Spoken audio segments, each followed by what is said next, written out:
Thursday, September 24th, 2020. It is 5:37. Let's start with a roll call, if I may start. My name is Jay Welch, Chairman of the Board. Alex Squant.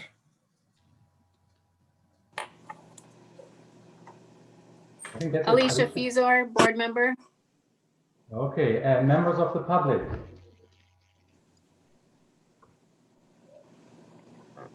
That would be you, Antonio, right? Antonio? Antonio would be an employee, no? Oh, an employee. Okay, so then, so we don't have any member of the public. The employees and city staff, please. But we should identify ourselves. So Laura Carr, Councilwoman, Mike Fegan's on, right? And Antonio isn't? Antonio, multimedia consultant. Yes. And Carly Jean Sanseverino as well.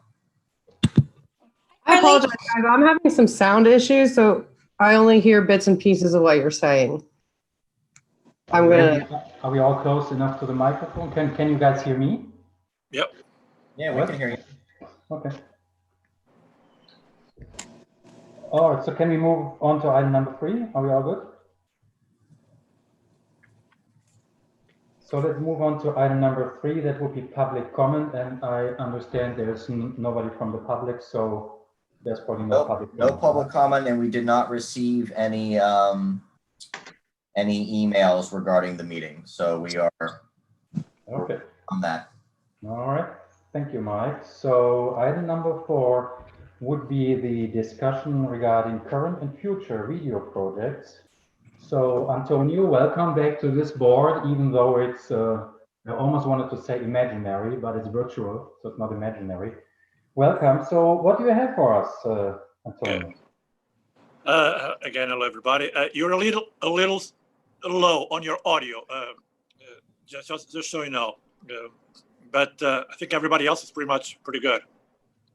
So I had the opportunity to answer to Mike Fegan's request about the status of the project. It was challenging, as you can imagine, but I was able to send you all an email with the latest. So I was able to finish 2 of the 3 projects that we had on the table. You know, it wasn't possible to do the third one, but we were able to finally track a fabulous speaker. Her name is Alicia Reyes, and she was just going on and on and on. She was born in the U.S. With a Mexican parent and an American parent, and she went through all this, you know, being kicked out of the country, back to the country, illegal first, and then she was legal. She was born legal, but then she became illegal by going to Mexico, then came back, worked for migrant worker from New Mexico all the way to Illinois, all the way back to Florida. And she has a wonderful story. She became a teacher right here in Florida. She became outstanding member of the Hispanic American community, and we were very lucky to have her. And the second one was the sawmill, the Strickland sawmill, which was one of the 4 sawmills that basically created the economy in Bonita Springs, and the whole city basically germinated around them. And it's also a perfect example of what the folks, the pioneers, had to go through to actually build something in Bonita. The sawmills started as, you know, contractors to the military, but then you know, after the war there wasn't a client per se, and they dedicated themselves to basically building houses and building stores and little shops. That's how we had most of our construction. And the Strickland sawmill was one of those 4. And unfortunately, Jerry, which is basically the grandson of the founder, is not a very, you know, it's not a big of a talker, you know. Unlike his sister, you know, his sister that we already featured before. She can go on forever, but Jerry is very to the point. We did this, and then we went left, we make a right, and we got there. That was it. But we had some wonderful pictures provided by the Historic Society and also by the Strickland family to illustrate the video. So I was able to put it all together, and I sent you the links already. So whenever you have an opportunity to review them, the families have already seen the videos, they've already approved the videos. And, Alicia wants to do more. She wants to do more specifics. She wants to talk about the food they ate, the shacks they lived in, the clothes they wear, the discrimination they felt here and there. And Jerry wants to talk also about, we should say something about the other sawmills. So it's something that we can explore in the future. But for now, this is what we have. I didn't have the chance to talk to our train guys and not even include Alex in the train project because it was not possible to coordinate all this.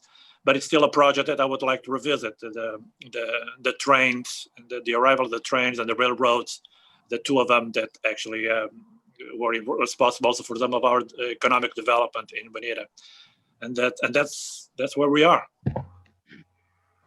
Well, thank you very much, Antonio. Let me ask you, how was the reaction of the people you interviewed after they saw the footage? You said they already proved it.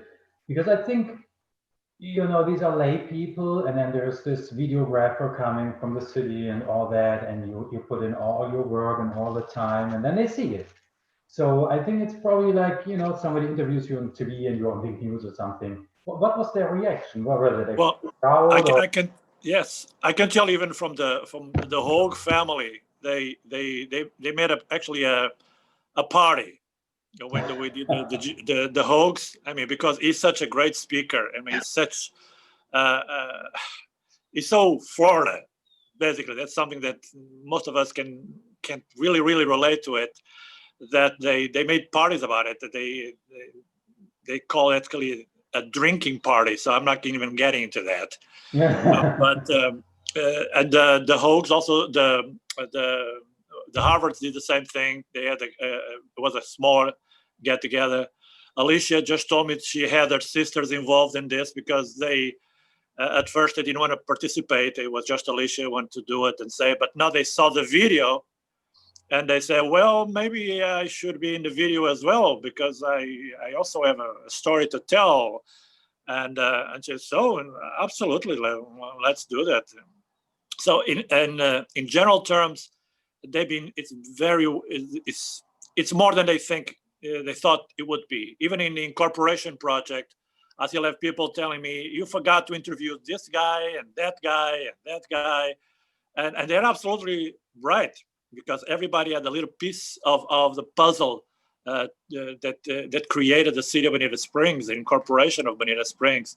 It just would be hours and hours and hours into it. I mean, the original project for the incorporation was 4 hours long.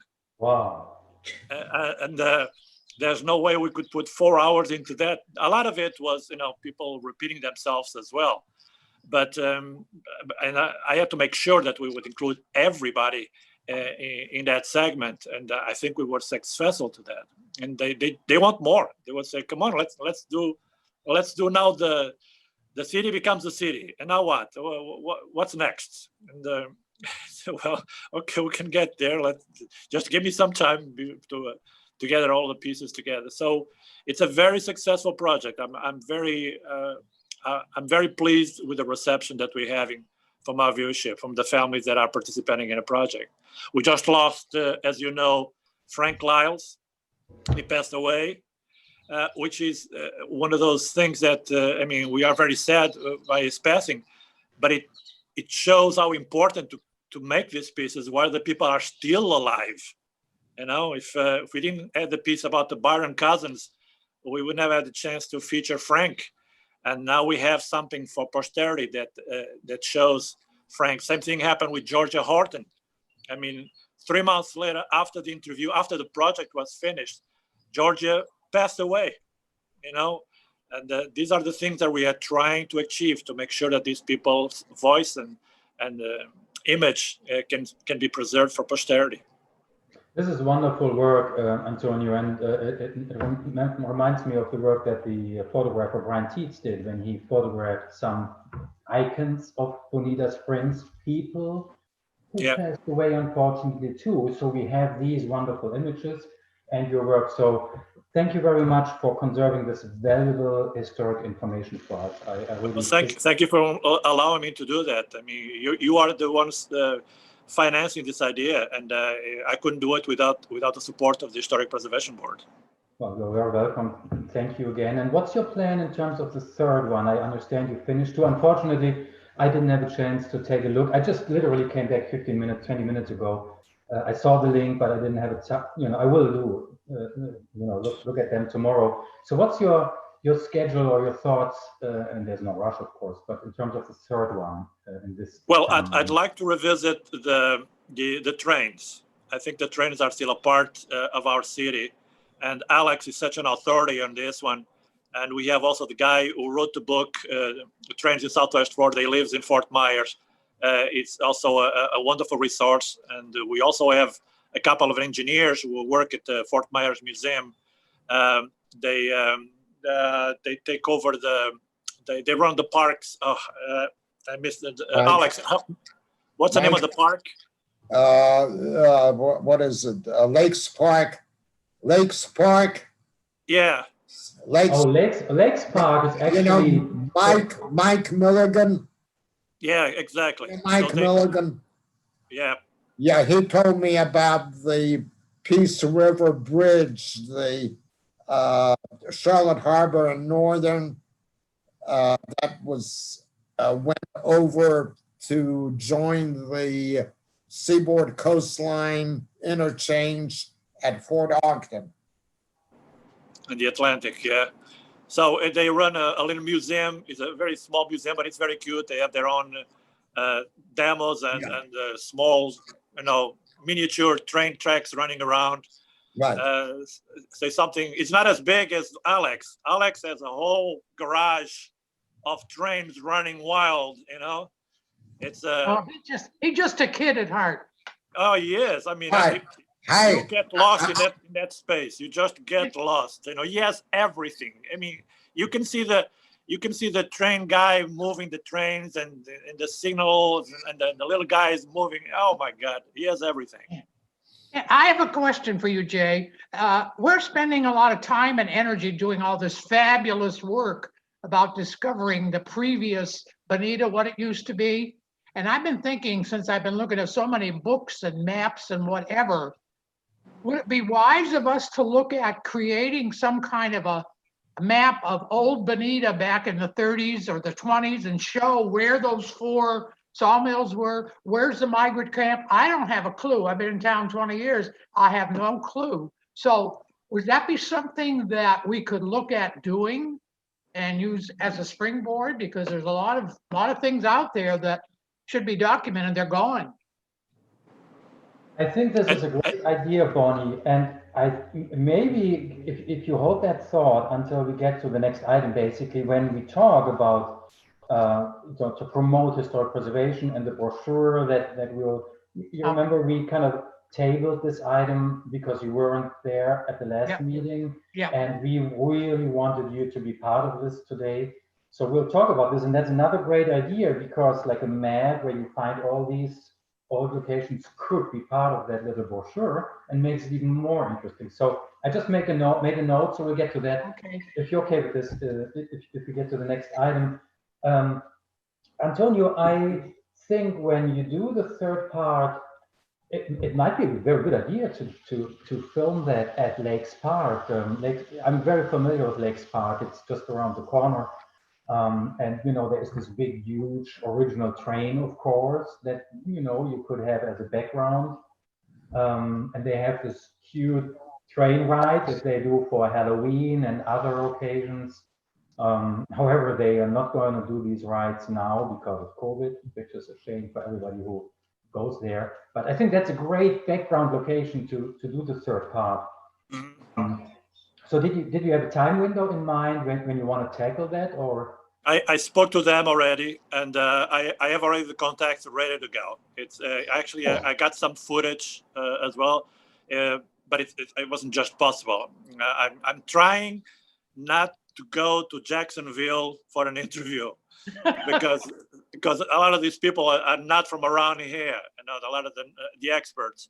So I'm trying to get this information as maybe some video segments they can send to me, or pictures or diagrams, or whatever, that I can illustrate what they're saying. But this is definitely something I'd like to explore with your blessing. And the other one that we also didn't have the time is the original Bonita Springs fire station, the fire corps, the volunteers. Yes. That we still have. To my knowledge, one of the originals is still alive. He's still living here in Bonita Springs. Drew. Drew, what's his name? Drew? You had to ask her. Drew something. Well, he's actually a very active member at the local Lions Club. And he's still here. He's still here. He's got to be early 90s. Well, see, that in itself is a good subject. The fire station, the equipment, and how we started, and we had the fire that burned everything down, so we finally got a fire department. I spoke to Greg, the chief, and Nicole. They already made available their library. They don't have anything very earlier than the creation of the official Bonita Springs Fire Department. It has nothing to do with the volunteer corps. So there's nothing that old, but there are some pictures. There are some guys, and even Dan Gorley with the first. Dan Gorley's still around. Speaking of which, Alex was a member. Yes, I was the last volunteer. Oh, the last volunteer. After Alex, they decided they needed to pay people. I was their hazmat person. Yeah. Before they had their own hazmat. I got to show you the picture of Alex in uniform. You're all going to get a kick out of it. I had hair back then. So those were the two projects that I'd like to continue to develop. Unless the board has something that would prefer me to explore. I personally don't think so at this point. However, I don't know how long you will join this meeting, but with the next topic, and I'll move the thing that I wanted to talk to you about at the beginning, we might think about doing some video interviewing of homeowners in Bonita Springs that own designated homes, and they remodel those homes. Can you hear me? Okay. Yeah, you're a little low. Okay, I'll try. I already set it to the highest setting. So, so at this point, I think you're doing great. I mean, this is great, as I said, valuable information. So, are there any other questions from the board members for Tony at this point? Yeah, one comment I have to make.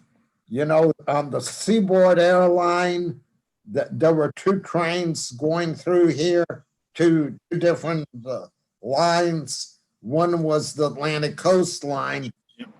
The track is here. And then was the Seaboard Airline, and that was, you know, the Orange Blossom Special. Yep. That was running through Bonita, and it was, you know, where the Presbyterian Church is now, First Pres. Yeah. The old station was there, and the train track ran all the way north, paralleling the Atlantic coastline, downtown Bonita, and where Wisconsin Street is, what the Wisconsin crosses the Imperial River. The railroad bridge embankments are still there on both sides of the river, Imperial River. That's where the bridge was for the going across the Imperial River for the Orange Blossom Special. It's now Good Florida times, good Power and times, Light good Company, times. Florida Power and Light Company right away in Pennsylvania. That was the original track. Anyway, I have to apologize. I just had to go to the door here because somebody knocked the door, and it turned out it was a sheriff who thought I just called 911, which I did not. So that's why I had to leave this for a second. I don't All in know. a day's work. I don't, but you know, I appreciate that they tried to help me, although I don't need help at this point. Well, thank you, Alex. And so, Antonio, are you able to stay in this meeting for a little bit when we get to the Sure, next? sure. Okay. Well, thank you very much again. I know this is great, very Thank you. valuable work, and I know it's not easy. It's very time consuming to do these things. I know it's one thing to just be there and talk to them hard enough, and then the editing and all that. So I personally very much appreciate what you're doing for all of that. My pleasure. Thank you for support. Thank you, Tony. Good job. All right, let's move on to item number Jay, 5. Jay, hi, Laura here. Laura Yeah, Carr. Laura. This is already paid for. We have and it's in the budget. It's all done. Yeah. This came out of this year's money. They had $10,000 to spend on projects, and they still had about $9,000 remaining. So Antonio just sent in the invoice today for the $2,000 because that's usually what it is. It's $1,000 per video project. So there's still plenty of money, and since he sent in the invoice today, it'll come out of the money for this fiscal year, which is already there. So no problems there. Perfect. Thank you. And don't tell him, but that's a really great price. Hey, Laura, Yeah, actually it is. Hey, Don't Laura, don't tell my friends in the field that I'm charging that much, okay? Because Right. they're gonna give me a hard time. I know. Hey, Laura, you're reading my mind. I was about to mention that, and then I was thinking about everything being on record, and but that was what I thought too. So now I can admit that, Antonio. Much appreciated. It's also a labor of love, so All right, my friend, thank you. All right, let's move on to item number 5, the discussion on promoting the historic preservation. This is a topic that I find very interesting, and I'm so excited to get this in gear with you guys, because I understand that in the last several years, besides that the Historic Preservation Board is mentioned on the city website in a way, and fortunately we have the work that you produced over the course of the last years, Antonio. So there's a little bit of information, but it did struck me over the course of the years that there's not more information to educate the public and let them know what we are doing, and bring in more and better exposure for our board, and attract people to reach out to us so we can finally take advantage of our grants. I know we did a lot in that regard. So I think this item number 5 is most likely going to be a very important topic over the course of the next meetings, because we won't be able to finalize it in 1 or 2 meetings. Also because we are collecting more and more information and input for that. If you are okay, I would like to start with C, which is the letter to existing historic resource property owners, and then we could kind of discuss the other 2 items. So, Mike, I understand you created the draft for this letter that was in the package, right? It was me and Carly. It was a tag team effort. Well, great job, guys. I'm so glad you didn't ask me to do it, because with my bad English and all that, it would have been by far not as good. It's a great letter. In my opinion, and when I'm done, I would like to hear the opinion of the other board members. But if I put my shoes in one of these owners, and then there's the city of Bonita Springs letter, like, whoa, what's going to happen, right?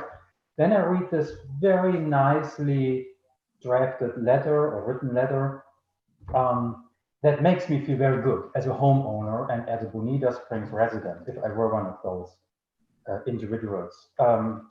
I like the idea, you know, where you put in the four options they have. We didn't really talk about this in detail, so I see you put great work into that letter. It doesn't really address the question that we would like to have more board members. However, in my opinion, it doesn't necessarily have to, because with this letter, you really motivate them to either say, nice for you to reach out, but thank you, we are good. So they will check none. But the other ones who are more motivated, who are very proud of their work, they have the scope of options. And then they might even reach out to you because, you know, you mentioned there, Mike. And in that context, you know, it can always be the topic to talk about vacant, you know, board positions and all that. So if we do send this letter out, I'm very excited to see the feedback. And this is why I mentioned earlier that I believe that this topic number 5, will be something most likely we're going to talk about over the course of the next several months, because this letter and all the other things will bring a lot of information and material.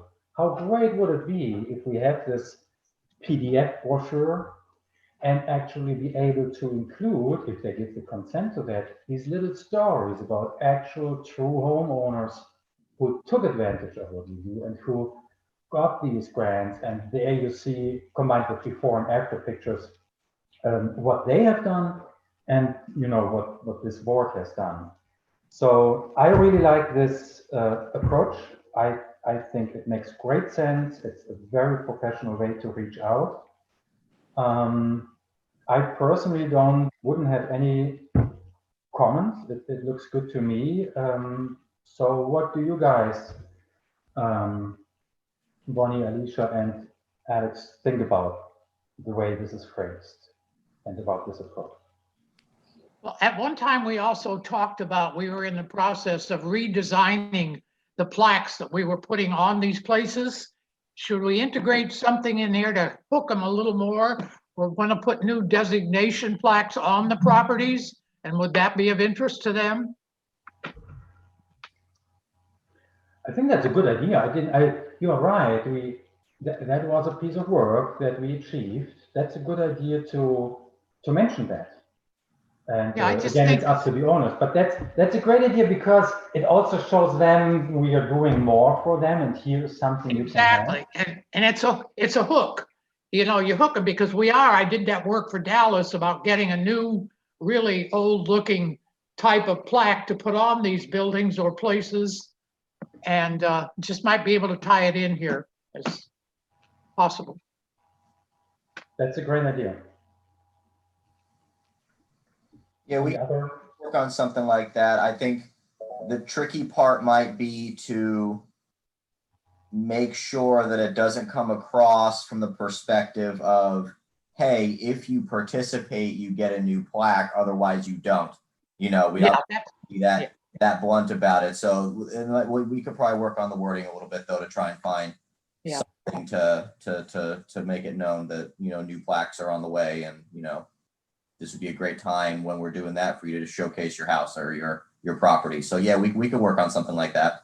Yeah, because the idea is to include, not exclude. So right.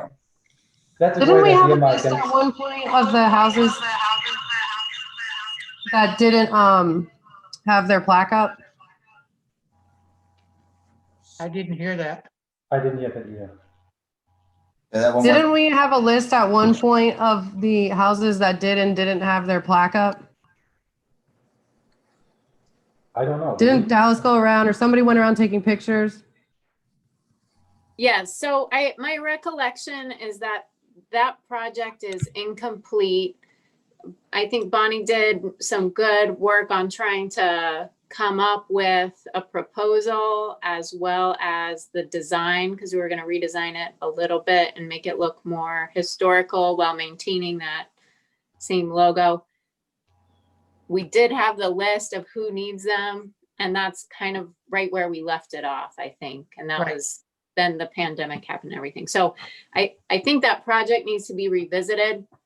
My only thought is maybe we shouldn't hold up this letter for that. I don't think it would be harmful to get out 2 pieces of correspondence within a short time frame. If anything, it might just show that we are being active with our historic resources, and that way we can avoid the conflict that Mike mentioned. Like, one is completely voluntary, the other is, hey, we are being active. My one thought about the letter as it is drafted, I really like it. I like the fact that it's 1 page. I don't think it needs any more of that. But it might be nice to have an enclosure that at the very least kind of includes the kind of scope of the Historic Preservation Board. It could be just a 1-pager that kind of talks a little bit about our mission. Hopefully everyone who's reading this understands what we are, as well as kind of the distinction from, you know, the Bonita Springs Historical Society, but it might be worth putting in there what we are. That's my only comment on how to change or modify as drafted. That's a great idea. As an enclosure, do exactly that. I think that's a great idea. Yeah, I agree. And I like your idea, Alicia, of having even 2 letters for several reasons. One is, as you said, this is going to be a 1-pager. And I agree, this is so important. Otherwise, it gets too overwhelming for the people. And then if there's another letter, after we all revisited the topic of the plaques and we know more about it, then we get this one in here, and then we follow up with something else. Great idea. So by any means, Mike, I think this would be great to get out. Let me ask you logistically. I saw you prepared it for me to sign. Do you need me to? I don't know. How do you want to do it? Does it have to be a signature? Do you want me to email you a scanned signature that you put in, or? Yeah, if you're okay, just emailing me a scanned signature, and I can just insert it with every letter, and just do it that way, if that's okay with you. Sure. Just don't go ahead and get another GT with that signature, you know, for the contract and all that. Understood. Thank But you. also, I think in a way of really giving us a shot in the arm, which we need, the people in town and people who have these houses need to know who are the working members of the Historic Preservation Board. I mean, I see Jay as chairman, I see all the list of all the council people, wherever, but where does it tell these people who are those of us behind the scenes trying to make all this happen? I can do that. Maybe one of the things I can do is I can, you know, obviously have the letter come from Jay, just because that feels to be the most appropriate, as this is coming from the chairman of the board. Yes. But I'll probably underneath that include a list of all the other board members. So it's almost like you're all signing it together, and Jay's just signing it because he's the chairman, but you're all in on this letter. So I can do that if that might help. I think that's a great idea, Bonnie. Absolutely, because, and I didn't think of that. I apologize, because your names are familiar in Bonita Springs. You are like icons a little bit too. So I think it's a great idea and very important to make clear, hey, these are the names that are behind that. Absolutely. I do too, and that was a great idea. And listening to Alicia talk, and I think there's room on here to do that with keeping it a 1-page. Yeah. Thank you. Sure. Thank you. Great. And that is, Antonio, this is why I kind of asked you if you could stay at least as long, because if you've seen the letter, we give these owners the opportunity, if they want to have a video interview and walk through of the property. And maybe they don't want to do that. Maybe they just want photographs or whatever it is, and we can talk about all that when it comes to that point. But if some of them would even be willing to do that, and you could jump in and do that, then we are back to our educational, budget and all that. That would be fantastic. And if I were a homeowner, like a Bonita Springs resident, I had this, And I remember one time I did take a tour of one of these homes because the owner just invited me. He said, "Hey, you're here already? Oh, come on, I'll show you everything." That would be great. So we might get back to you on that one too, depending on how feedback is from the public. If you You are know, willing to do it. in fact, we already did one. Which one was that? The one I'm missing the name right now, but it was a small house that used to be part of the home of the train depot. Alex, remind me here, what's the name of the family that restored that house and moved it to Pennsylvania Avenue? It's right there by the Lions Park. It's between the Lions and the Lions Park. It's right there. Pfeiffer? Yes, I think that's where it is. That's not one of the homes that Chris Busk moved, is it? No, I think they just restored it. I don't think he deserves the title of being one of the Because there was somebody, was it Brig, something like that? we had a rededication. I think that's what it was, a rededication Yeah, it of was the. about 18 months ago, rededication. Oh, yeah. It has a That little was- white picket fence around it. Yeah. Yeah, And they Chris were and very Lisa eager to Peter. be on camera. They really wanted to be on camera. The advantage of having footage like this is that we could use it for the website that we would also want to improve. We won't really be able to use this kind of footage for the brochure we're talking about, but we can always extract pictures of it, and when you're there, we can make a combination. So it's all possible and all open. And if we already have one, that's great. And if this will be mentioned to the individual homeowners, they hear, oh, they're already doing this. Well, I want to do it too. So absolutely. So I appreciate that you're on board on this one too. Absolutely. Just get me a list, and we'll start the contacts and go from there. Yeah, I think this will develop over the course of the time when the letter goes out and we get the feedback. I would imagine this is probably going to take 2 months or so until Mike has some feedback that we can work with, but we'll definitely revisit the topic then. So besides that, and again, thank you, Carly and Mike, for doing this. This was a great prep for this meeting. I really appreciate it. I will email you the signature, and then you can, if you want to refine the letter as we kind of talked about, and we don't have to review it again, Mike, right? After what we spoke about, you can go ahead and distribute it, right? That's up to the board. If you guys want to see it one more time, that's fine. If you trust Carly and I to make the changes, we can go ahead and get it out. We trust you Yes, we trust you. Okay. All right. because we know where to find you if not. That's true. I'm very accessible. Well, not at City Hall, I think, because it's all underwater, but okay. So we are still in item number 5. Maybe I can just go back to the last meeting real quick, and then I want to open this up to you guys too. We decided to table this topic until today because, again, we had some members that couldn't attend the last meeting, and we thought it's very important that we have everyone on board. Over the course of the last 3 meetings, we were talking about the approach to create a brochure type PDF, and the reason I'm repeating PDF is that so far at least, we didn't plan to have it printed. Maybe we do along the way. I know Bonnie has a very good contact to a printer, but at the beginning and in the times where we are, where everybody has his iPads and computers, except Alex, we think we could start with the PDF.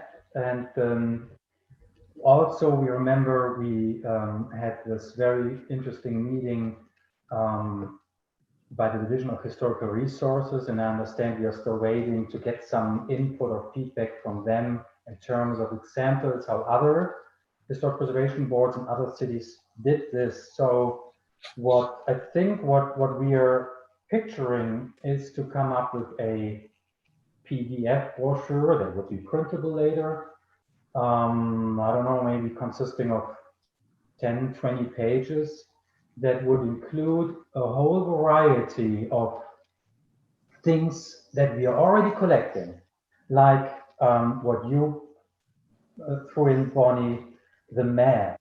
I mean, this would be a very interesting map of Bonita Springs where you would see, your example, the old sawmill, and then the designated properties and all the important things. It would definitely include, let's say, legal things about the procedure, how to get a home designated and how to approach possible grants and all these things. And we'll probably phrase it in a very nice, understandable way. I think it would probably describe the general purpose of the board. We might have to think about it. I just want to throw out some bullet points, so to speak, and then it's open for discussion how to approach to this. We might want to think about, do we want to introduce the board members in that PDF, especially if it's not going to be printed at the beginning. We can always change that because there's always a fluctuation in board members. I personally think it's much more personal for someone to see the PDF brochure and see who's behind it. What's the profession of the people? If we all want that, right? It's just, that's thoughts that I'm throwing out. I personally think with that PDF brochure, we are combining both A and B, citywide promotion and the preservation board promotion at the same time. I think it would be fantastic if we come up with a result or with a PDF brochure that is not overwhelming to the people who want to read it, but whoever reads it gets a very good understanding for the amount of work that this preservation board puts into the interest of the public, of the opportunities people have, and how to proceed, how to reach out to us and how to make it possible. That combined with true examples of people who already participated, I think is both extremely valuable for the city and for us and for the public, and would be a great milestone for the work of this board. So with that, I would really like to open this up for general discussion, whatever thoughts you guys have. And I'll make some notes. And if you agree, I would volunteer to create a summary of the ideas we're talking about, and we could include that in the next agenda and continue the discussion about these things next time, if that's something you would want to do. It's fine with me. So we already talked about the, like the map. I would be very interested to hear, and I know, Bonnie, you had several ideas too. What, just be creative, guys. What do you have in mind where you think this could be something we could mention, we could include? And again, I'll just write it down and then we can go in more detail with the next meeting. Yeah, and I think you're right. Keep it small, keep it about 20 pages and get the important things, because to my knowledge, in the 20 years I've been here, I've never really seen much about the preservation board, except running into Michael on occasion or Trish or somebody else, and Dallas, and how the people on the board are the people who really represent what we do. That's why I thought it was important, because some people approach me, they'll approach Alex or Mike, anybody else on the board, because we all travel in different circles. So I do think one of the things should be included. What we do, we meet once a month, it only takes, and here's what we do. You have grants, you have projects, we do publications, and talk a little bit about not the who, but also the what that we do. Make And sense? I'm writing down these things. That's already great input. Yeah. Yeah, Jay, I think directionally I'm in complete support and agreement. It may be helpful if we're able to look back to the Bonita Springs newsletter that we contributed to about a year back. I think it was last December or so, because I think we did a nice job of capturing some of that already, so we could use that content and, you know, update it or refresh it and not have to start from scratch. I think there are a lot of great images already out there, so we don't have to, you know, again, start from scratch there. I'm sure Bonnie could be enormously helpful with that, but, you know, even some of the icons of Bonita and other things, even probably stills from some of the videos would be great media to go on there. So. Yeah, that's a great idea, Alicia. I didn't think of the newsletter. That's right. That has two advantages. We can show an example. We can use the text. We can take advantage of the work invested, and also show that we are doing these newsletters, right? So this is another thing. I just made a note in terms of Antonio, because that's something else that we want to let them know that this is something we do. And you just mentioned the icons of Bonita. Another thing we can, and I think this is important because it has been a big project with the voluntary work of Mr. Tietz, where we could say this is another thing we did, right? And we could even include a selection of the images in the brochure of you and all that. So again, I'm creating this bullet point lists for the further discussion, but that's great input, yeah.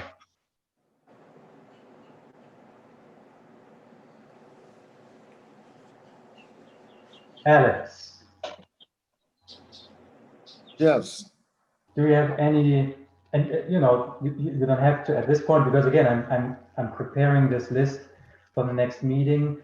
And with the agenda, it's going to be sent out to everyone, so you guys have time to add your own things. But do you have something right off the bat where you say, hey, that would be something that would be very valuable for this brochure? Well, I've got something that I discussed with Mike just before our meeting, but that's not, well, it's sort of part of the future in Bonita Springs. I guess that's more on the board member updates that I need to give to you. Okay. All right, so maybe you want to hold this thought. I have a question to you, Antonio. You mentioned that when I asked you earlier how the reaction of the people were that you videographed and then they saw the footage, and you said they were like very happy and all that. Maybe it would be good if we can even quote a few of the people who were involved in both these videos and also owners of homes, and we don't have to go in detail now, but I can picture this brochure where you all see those quotes of people. You see that in commercials all the time. Sometimes I wonder, are these legit people, actual people, or is it like, you know, Melinda from Naples saying this is the best realtor ever? But if we have true people who would be willing to say, okay, if there's a quote of me in this brochure, I don't have any reservations, that would also bring the whole approach to a much more personal level.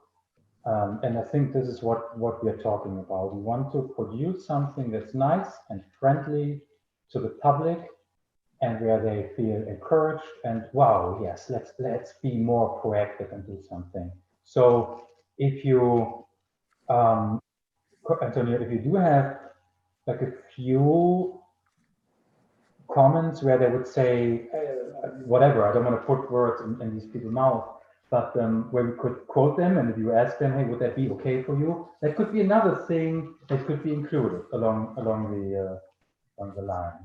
You mean like a testimonial? Correct. Yeah.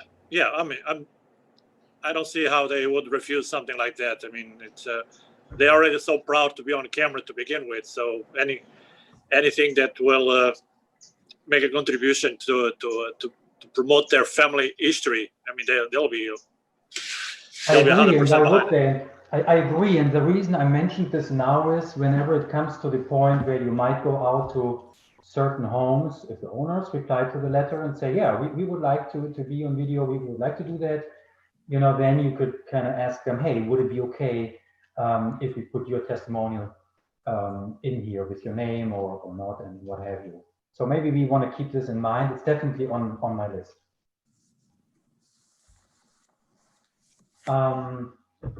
May I ask you, Mike, I remember that you have been waiting for some information from the Division of Historical Resources in terms of examples of other things, and understand they haven't yet provided something or so. Do you know if we will get something from them, or what's your take? I reached out to them again last week to remind them that I was really hoping for something, and that we were just trying to think of ways to help promote historic preservation. Haven't really gotten much. What I did get, as far as anything that had relative substance, came from correspondence that I had a month ago with a few other people around the state. And it was interesting because all of their answers were essentially the same. A lot of them have partnerships with their local historic societies. And the main reason why they approach it that way is because the historic society is essentially allowed to, I don't want to say act as a mouthpiece, but that's sort of what the understanding is in a sense. Because again, we as the board, we as the city can only do so much as far as solicitation and things of that nature. But the historic society doesn't necessarily have those issues. And so essentially they were sort of becoming spokespeople, if you will, for all of the good work that the government entity, the Historic Preservation Board, is able to do to help further the cause.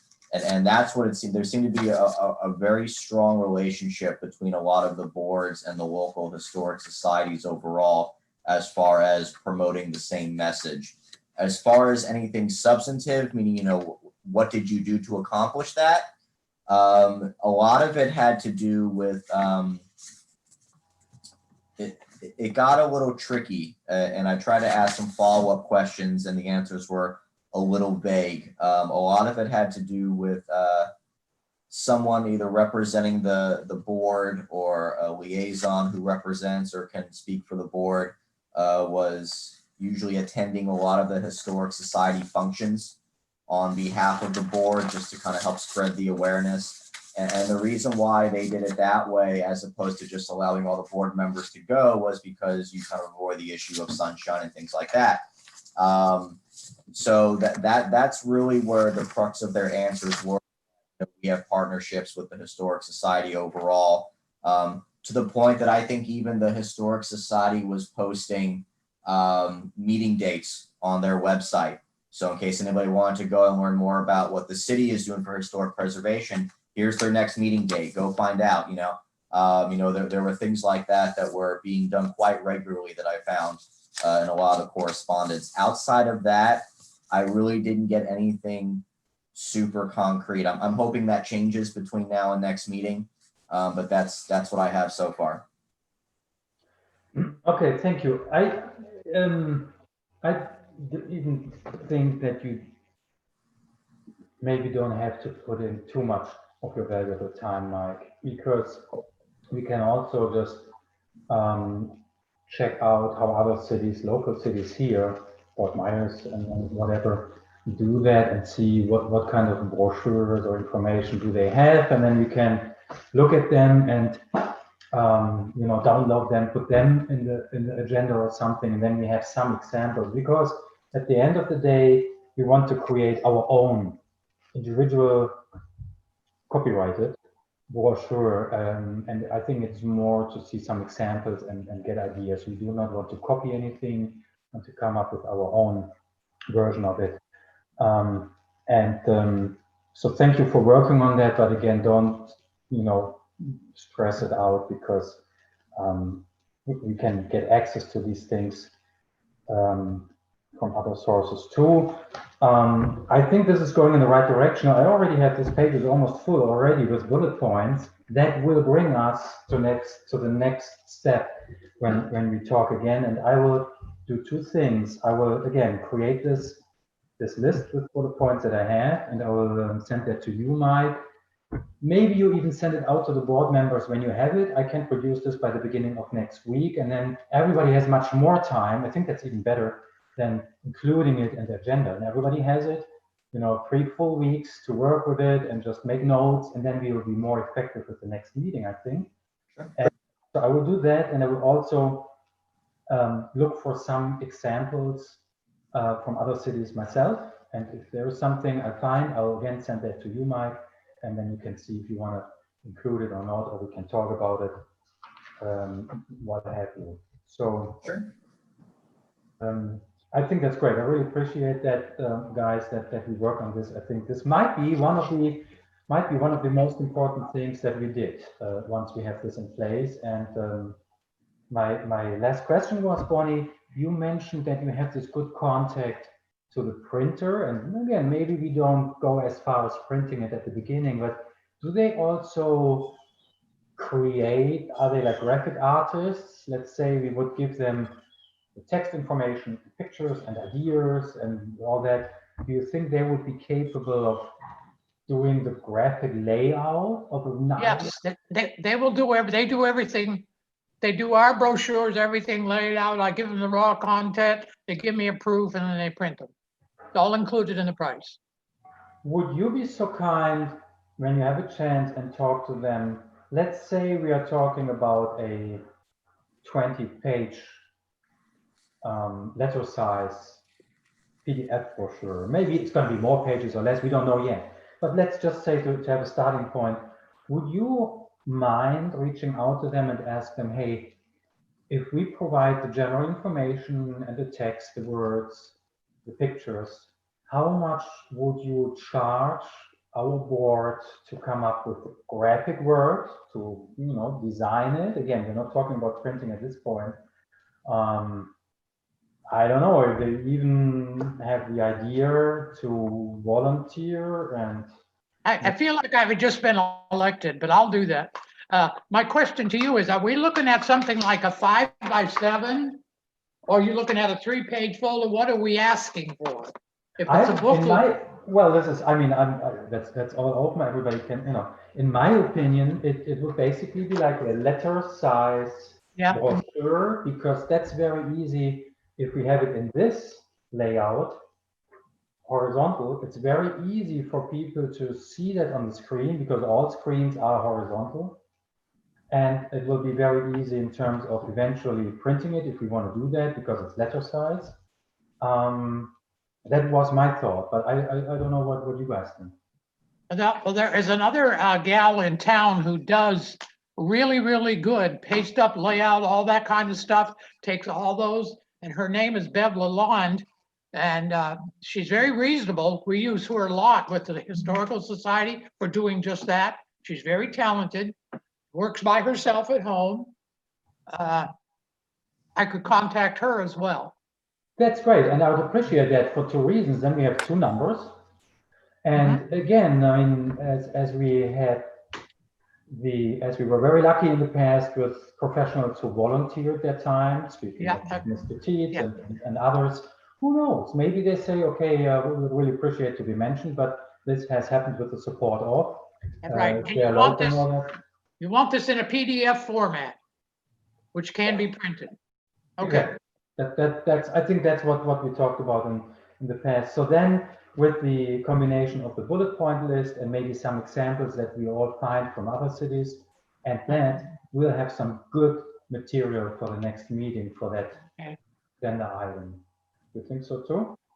I'll do that. Oh, Jay and Bonnie, I think if we're going to be asking professionals to potentially participate in this, and particularly if we're planning on an online or virtual product, at least initially, Bonnie, can you ask them if they do flip books, digital flip books? I think that the programs and technology for that are getting much better, easier, quicker download. And I think it just really adds to that element of it being an interactive, visually appealing, kind of contemporary. And I know sometimes that they will just include that in the fee. you know, some of the printers already offer that as a service, I guess for an additional fee, unless you're printing a lot, and then they'll just throw it in as a kind of additional service. So Good idea. just a thought. I'll That's a look very into good idea. I had, I didn't think of that either. That's great, Alicia. I had a professional printer produce like an architecture copybook about my past work, and they too delivered that. And it was so cool. I could easily email it to friends and business partners and potential clients, and you know, they just went through it. So much more fun, so much easier. Great idea. Thank you. All right. If this is this for right now, let me just. I'm gonna also put the plugs on the bullet point list so you will see that. So let's move on to item number 6, board member updates. So I understand that you, Alex, had something that you wanted to share with us. Yes.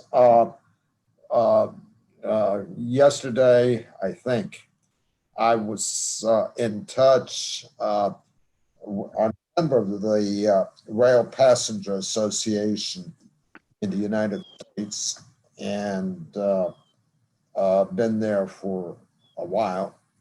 Anyway, and you know my interest in bringing passenger rail service down here. And there was an open meeting with a fellow called Ray Lang, who is the Amtrak's Senior Director for National State Relations for Amtrak, and the president of the Rail Passenger Association, and another gentleman, vice president for policy for Rail Passenger Association. Anyway, before on what work I had done in this area to try to reinstate passenger rail service. The nuts and bolts of the discussion was that Amtrak has already received from Congress, from the House, its House Resolution number 2, FAST Act. That's the name of the bill. It's been passed by the House. It's in the Senate, but because of, you know, things that's going on in the Senate, it's not going to be enacted until the new Senate takes office after first of the year, and they should probably pass it without any problem because it's a pretty much bipartisan thing. It's a 28.55 billion package for 15 years. Actually, it's 14 years because it's till 2035. And basically, Amtrak is planning to expand passenger rail service. And one of the areas it's going to be doing is they're planning to run a train, a passenger train, long distance from Chicago to Florida. And the project is, the first portion is a project from Nashville to Atlanta, Georgia.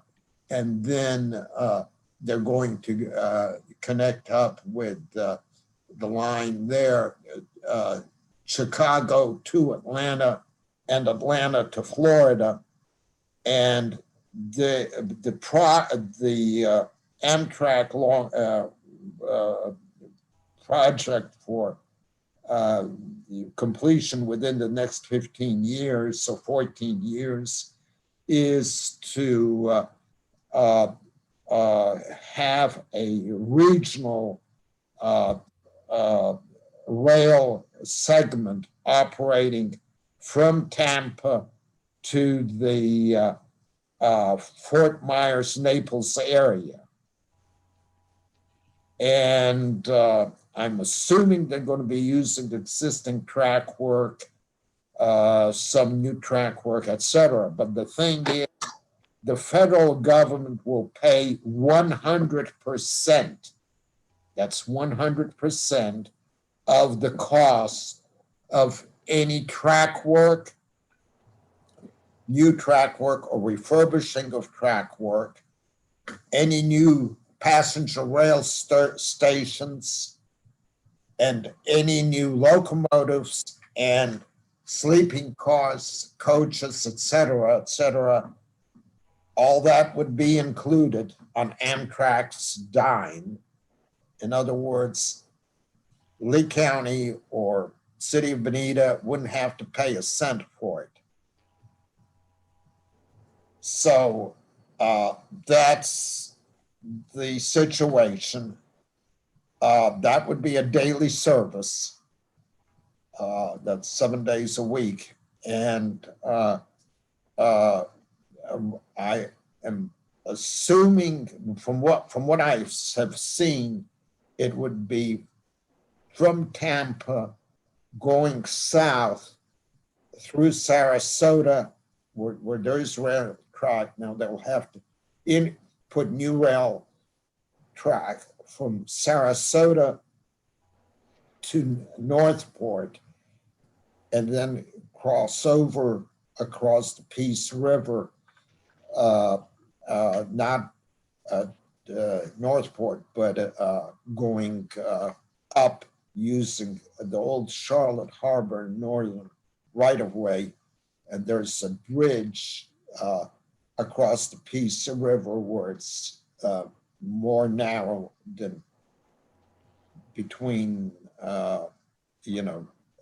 Northport and Punta Gorda. And that goes, would be connected probably with the Seminole Gulf line that's at Fort Ogden, and then bring the train down using the CSX right-of-way and Seminole Gulf track, present track across the present railroad bridge in North Fort Myers to Fort Myers. And then somewhere down here, how far south, I'm not sure, but the track ends at Wiggins Pass Road, there's a CEMEX, I think, concrete place there on Wiggins Pass Road, south of Railhead Industrial Park. So I don't know where they would put a endpoint station, whether here in Bonita Springs or in Collier County. I'm not North Collier County, I'm not sure. But that's what the game plan is. Well, thank you very much. This is extremely interesting, Alex. So do you have any idea how the time window is when? I have no idea. The first Amtrak's first thing is the connection between Nashville, Tennessee, and Atlanta, Georgia. Now, the reason they're doing this, because most of their future projection would be on the southeast coast, and especially in the Florida, Georgia area. And that's where they feel is the biggest potential ridership. And Miami and Tampa areas are projected as their biggest potential ridership. Well, I would appreciate if you would just keep us up to date. Oh yeah, I'm going to be on top of this. That is so valuable because, I mean, speaking of presenting what we do, I mean, you are the motor for that because you always bring this up. On the other hand, this board has also been active a little bit because you suggested on several meetings like, hey, can we maybe create some support letters? And I understand the old or former chairman did that.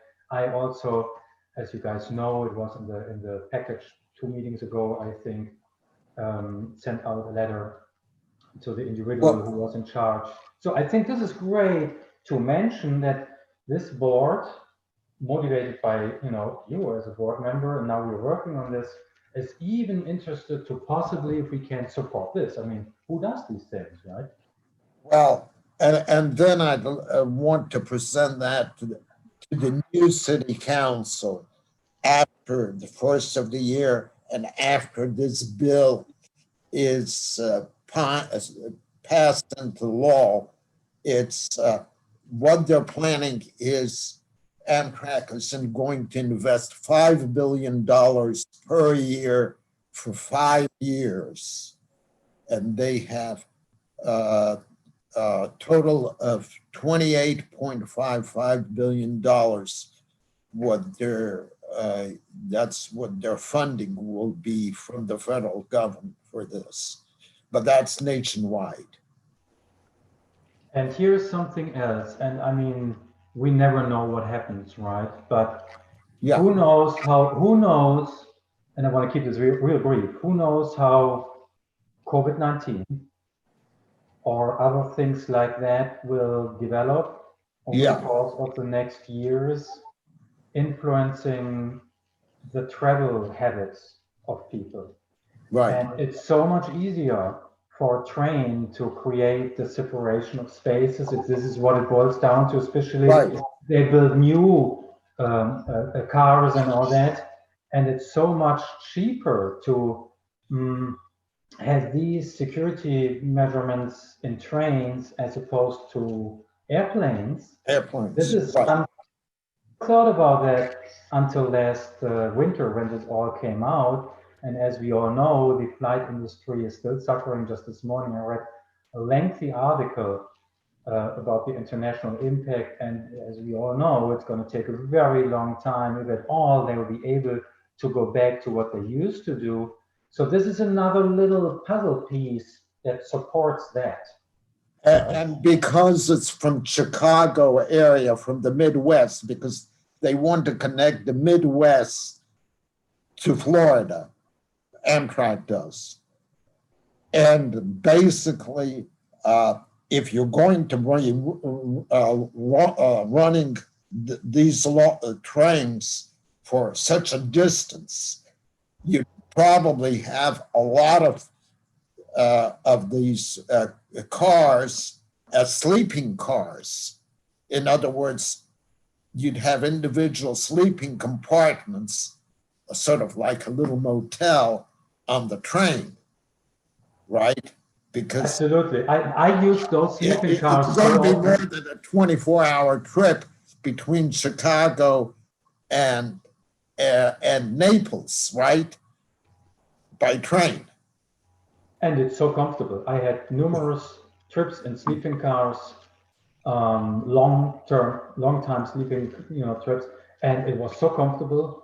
I always preferred that so much as opposed to flying and waiting on airports and layover. I just go there, get comfortable. So, Alex, once again, thank you very much, and I would really appreciate if you keep us up to date. Yeah, I'll be in more detail later, but basically these are going to be 90-mile-per-hour trains. Obviously, they're not going to run 90 miles per hour in something like downtown Fort Myers or Naples. Sure. But you get the message. All right, sounds great. I can't wait to get updates on that, and we should include that into our maybe brochure thing. It's on the bullet point list, and you will see that again when we get to that. Are there any other board member updates? Anything else from you guys at this point? No, Bonnie, you're good? I'm good. All right, so let's move on to item number 7. It will be staff updates. I did receive a request for a historic designation, actually, another property. Ooh. I've been reaching out to the property owner to try and get a little bit more of a backstory, and that will likely be on your next agenda for consideration. Fantastic. Finally, right? Okay, so that's all you know, or that you can share with us at this point. So there will be something, and we'll see that next time, right? Yeah, at the next meeting, I think I'll have the full-on designation report for you to review, and you can go ahead and vote whether or not you want to accept it. All right. Would it be premature for me to ask for the property, the location, the address? Is this not yet disclosed because this is public or no? Yeah, no, I mean, they submitted it. It's public record. So give me 1 second to go grab it, and I will rattle that off for you. Give me 1 second. Sure. Well, that's great. So we can take a look at that too. Oh, while he's doing that, I forgot to mention, Amtrak will be paying any shortage in the in the fare box for 2 years. In other words, it wouldn't cost local government or the state of Florida any money for the first 2 years for any shortage in the fare box. And the fare box recovery for last year on long distance passenger rail service was 95% recovery of operating costs. So I just thought, and they're anticipating no more than a 1.71% recovery after 2 years. Sounds too good to be true, to be honest with you. Okay. Okay. Years. The address of the property that's requesting designation, 27601 Shriver Avenue. Shriver Avenue. So I didn't get the house number. What was that? 27601 Shriver Avenue. All right. I got that. And I understand that's a designated structure, right? They're requesting to be designated. Oh, okay. Oh, I thought they were requesting a grant for a designated home, so they're requesting designation. Yes. Oh, even more. So I will have a report for you for the next meeting to review to determine whether or not you want to accept the property as a new designated property. Okay, so that's 27601, right? Correct. Shriver. Yep. Shriver. Okay. Yeah, thank you, Mike. The reason I asked if you can disclose that is that gives us a little bit of time to maybe drive by discreetly and take a look if you want to do that, especially with me being in the Fort Myers area. So it's important for me to do that. So thank you very much. You're welcome. Anything else from you guys, city staff? I don't have anything. I think Carly may be on the phone with the city manager. I don't think she has anything pressing at this point to bring up as far as an update goes. All right, thank you. So item number 8 would be public comment. We don't have anyone from the public, so we can move on to item number 9, the approval of minutes from August 27th, 2020. I've had a chance to review and we'll make a motion to approve the minutes as drafted. I second it. I've read them. I read them too. Are you guys all in favor? Alex, did you have something before we No. Okay, so we are all good. Are we all in favor? Aye. Aye. Aye.